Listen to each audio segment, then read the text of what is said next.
ठीक है जी। अभी हमने किया कि आपके तीन मेथड्स होते हैं नेशनल को कैलकुलेट करने, जिसमें हमने फर्स्ट के बारे में पढ़ा, दूसरा हमने किया उसका क्या फॉर्मूला होता है पूरा का पूरा नेशनल का कैलकुलेट करने का। अब तीसरी चीज जो इसमें क्वेश्चन जो आपको थ्योरी में आ सकता है, वो एक बड़ा इंपॉर्टेंट क्वेश्चन है जिसको बोलते हैं प्रॉब्लम ऑफ डबल काउंटिंग। शायद क्लास में कराया हो, सुना होगा आपको उन्होंने स्कूल में। ये इस मेथड में बहुत प्रॉब्लम आती है। अब ये है क्या चीज, इसको एग्जांपल से करते हैं। सपोज करो फार्मर ने वीट ग्रो की, ठीक है जी। वो उसने वीट ग्रो करके आगे मान लो आपका डिस्ट्रीब्यूटर को माल बेचा कितने में, 100 रुपए में, ठीक है जी।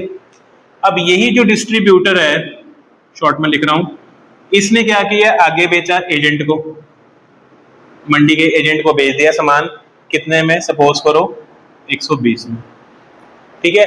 ये एजेंट ने मंडी में बैठे होते हैं, ये सामान दिया आगे फ्लोर मिल वाले को। फ्लोर मिल समझते हो, कनक कनक पीसने वाले हैं ना, आटा चक्की होती है। इन्होंने उसको दिया 150 रुपए में, ठीक है जी। फ्लोर मिल वाले ने वो कनक उठाई, उसको पीसा, पीस के उसने क्या किया, ये जो मतलब जो आटा बना पीस के, ठीक है, या जो मैदा या कुछ भी था, वो चीजें जो बनी वो बेची आगे बेकरी वाले को। बेकरी वाला आया, उसे ले गया आटा लेके, ठीक है जी। वो इसने बेचा उसको 200 का।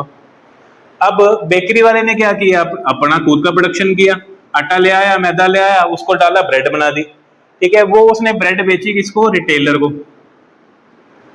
रिटेलर को बेची उसने 300 की, ठीक है जी।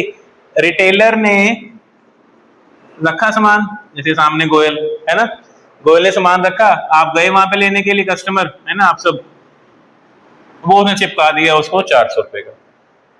अब क्या हम जब नेशनल इनकम काउंट करेंगे तो क्या हम this plus this plus this plus this plus this plus this करेंगे तो निकलेगी टोटल वैल्यू उसकी। अब ज्यादातर हम पहले यही गड़बड़ करते थे। कितनी होगी इसके हिसाब से, 100, 120, 220, 220 और 150, 370, ये हो गया आपका 570, 570 और 300, 870, 870 और आपका 400, 1270 है ना। तो ये 1270 पे मतलब क्या उसकी वैल्यू है, गलत, ये वैल्यू नहीं है, इसको बोलते हैं प्रॉब्लम ऑफ डबल काउंटिंग। इसीलिए ये मेथड काम आता है। ये जो पूरे को आप समझाओगे, ये क्वेश्चन कई बार आपको 3 नंबर का, 4 का या 6 का भी आ सकता है कि what is the problem of double counting and how can we solve it, इसको सुधारे कैसे गलती को अपनी। तो यही ऐसे चार्ट बना के उसको अपने पूरा का पूरा क्या करना है, एक्सप्लेन करना है, this is the problem of double counting. अब इसको सुधारने के दो तरीके हैं, दो मेथड है। या तो हम क्या लेंगे, पहला है फाइनल वैल्यू मेथड, ठीक है जी। फाइनल वैल्यू के हिसाब से मतलब वो कहते हैं वो वैल्यू उठाओ जो सबसे आखिरी में बिकी। आखिरी फाइनल वैल्यू क्या आती है उस ब्रेड की, कहते या तो इसको उठाओ। दूसरा हमारा इसमें आता है कौन सा, वैल्यू एडिड, जो भी हम पढ़ रहे हैं ऑलरेडी। वैल्यू एडिड में वो क्या कहता है, जिसने जो ऐड किया प्रॉफिट से वो लो। जैसे कि इसने तो चलो पूरा 100 ही ऐड किया, इसको तो पूरा 100 उठाएंगे। इसके बाद इसने कितना ऐड किया, एजेंट ने 20 रुपए, इसने कितने ऐड किए 30, इसने 50, इसने 100 और इसने भी 100 रुपए, कि इन सबको ऐड करो, कितना हो गया 120, 30, 150, 200, 300, 4, आगे सेम वैल्यू। तो ये है इनका क्या सॉल्यूशन, कि या तो हम फाइनल आउटपुट मेथड से कर सकते हैं, या फाइनल वैल्यू को ले सकते हैं, या वैल्यू एडिशन लो, कि जिसने जो ऐड किया था उसकी वैल्यू लो। क्योंकि बाकी तो ये तो फिर 100 कितनी बार रिपीट हो गया ऐसे, तो क्योंकि वो 100 तो आ गया ना एक बार इनकम में, तो बाकी जिसने जो प्रॉफिट अपना मार्जिन ऐड किया वही तो इनकम है, सब उसी को ऐड करेंगे। तो उन सबको ऐड करो तो भी हमारा क्या निकल जाता है, आपका फाइनल वैल्यू, ठीक है जी। या ये डबल काउंटिंग की दिक्कत नहीं होगी। जैसे जीएसटी है वो तो ऐसे ही लगता है, इसने 100 पे दिया तो वो अब ये थोड़ी 120 पे जीएसटी लगाएंगे। जीएसटी किस पे लगता है, डिफरेंस पे, जितना आपने ऐड किया, तभी नहीं तो बहुत बड़ा टैक्स बन जाएगा, है ना। तो ये कंसेप्ट है, ये आपका पूरा यहाँ मेथड खत्म हो जाता है। कौन सा, आपका वैल्यू एडिड मेथड आपका क्लियर है। इसके बाद 1 मिनट बुक दो, आपकी बुक में ये कुछ इनके ना इन्होंने ये दिए हैं प्रिकॉशंस, कि कौन कौन सी चीजें हैं कि वैल्यू एडिड मेथड में हमें काउंट करनी चाहिए और कौन सी नहीं करनी चाहिए। इसको डूज एंड डोंट भी कह सकते हैं, प्रिकॉशंस कह सकते हैं कि what to add and what not to add. जैसे सबसे पहले आपका आता है कौन सी आइटम इंक्लूड होगी, सबसे पहला आता है value on the sale and purchase of second hand goods. Second hand goods की क्या वैल्यू ऐड होनी चाहिए नेशनल इनकम में, क्योंकि वो तो फर्स्ट हैंड पहले सबसे पहले हो चुकी होगी। अब दूसरी चीज आती है commission earned on the sale of second hand goods, क्या वो ऐड होगी, नहीं होगी, उसने तो इनकम फर्स्ट टाइम कमाई है ना। अब सेकंड हैंड आइटम चाहे 400 बार बिक जाए तो 400 बार जिसने अगर इनकम कमाई है वो उसके लिए क्या है, फर्स्ट हैंड इनकम है, तो वो आपकी ऐड होती है। कमीशन आप कोई अर्न करते हो, कोई एजेंट अर्न करता है सेकंड हैंड गुड्स को जितनी मर्जी बार बेच दो, वो ऐड होगी, क्योंकि उसके लिए तो पहली इनकम ही मानी जाएगी, फर्स्ट इनकम, ठीक है जी। बट सेकंड हैंड गुड्स की वैल्यू ऐड नहीं होगी क्योंकि वो ऑलरेडी पहले ऐड हो चुकी है।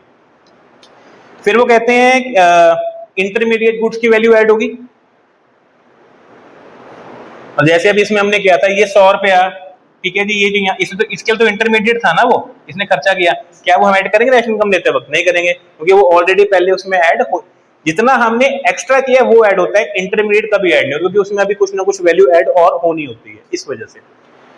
फिर वो कहते हैं अगर आपने सपोज करो ये गुड्स बनाए, रिटेलर ने क्या किया, गोयल ने बेचने की जगह घर ले गया ब्रेड, तो क्या उसकी वैल्यू नेशनल इनकम में ऐड होगी, क्यों, जो चीज वो लेके गया उसकी कुछ ना कुछ मार्केट वैल्यू है ना, जिस चीज की मार्केट वैल्यू है वो चीज आपके नेशनल इनकम में भी काउंट होगी, चाहे आपने खुद ही यूज क्यों नहीं कर ली वो वाली, या आपने खुद के लिए क्यों नहीं बनाई है आपने, ठीक है जी।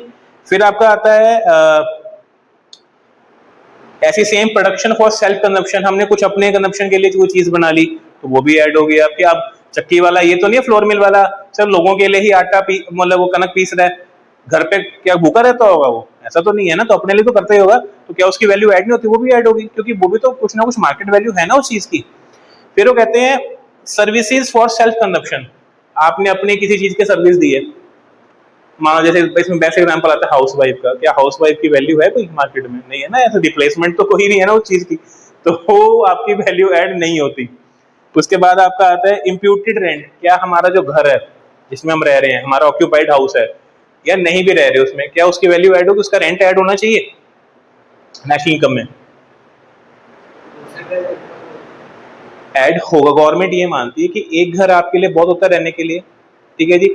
अब वो गवर्नमेंट ये कहती है अगर आपके मान लो एक से ज्यादा घर हैं तो आपका दूसरा घर जो भी होगा आपको चॉइस दे दी, आपको किसी की भी वैल्यू को आप ऐड करा सकते हो।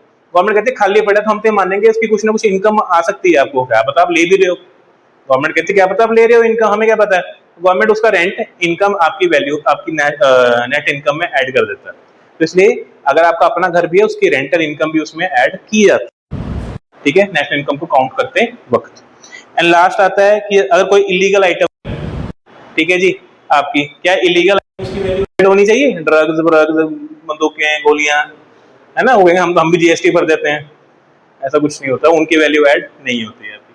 तो बेसिकली ये हमारा 1/3 चैप्टर था आपका, कि जिसमें हमने पढ़ा वैल्यू एडेड मेथड क्या होता है और मेथड कौन कौन से हैं, कैसे सॉल्व किया जाता है, what is the problem of double counting and how can we solve it, ये 2 तरीके सॉल्व करने के उसको, एंड इनको आपको एक्सप्लेन करना है कि फाइनल वैल्यू हम या तो सीधा ले सकते हैं लास्ट वैल्यू जो अल्टीमेट कस्टमर ने पे की है, या हम शुरू से उठा लो वैल्यू जो जितना जितना जिसने प्रॉफिट ऐड किया उतना उतना ऐड करते जाओ, ठीक है जी।